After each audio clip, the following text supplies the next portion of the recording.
जय श्री महाकाल सगळ्यांना. ब्रेकफास्टची सुरुवात कॉर्न सॅलडपासून झालेलं आहे. दुपारच्या जेवणात भेंडी, चटणी आणि भाकर होती. वर्कआउटला सुरुवात झालेली आहे. सगळ्यात पहिले मी वॉर्मअप करते. सगळे मला कशी त्रास देते तुम्ही बघू शकता आणि मीही मस्ती करते.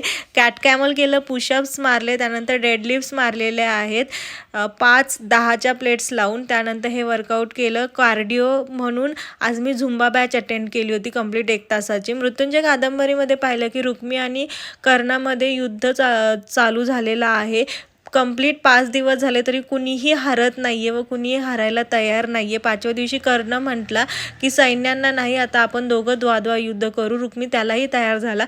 द्वाद्वा युद्धामध्ये कोणीही हरायला तयार नव्हतं. शेवटी रुक्मीला कर्णाला शरण जावंच लागलं.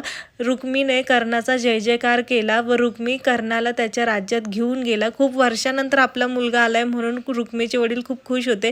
पुढे काय झालं ते उद्याच्या भागात सांगते. संध्याकाळचं जेवण, आजचं सेल्फी, सगळे टास्क झालेत.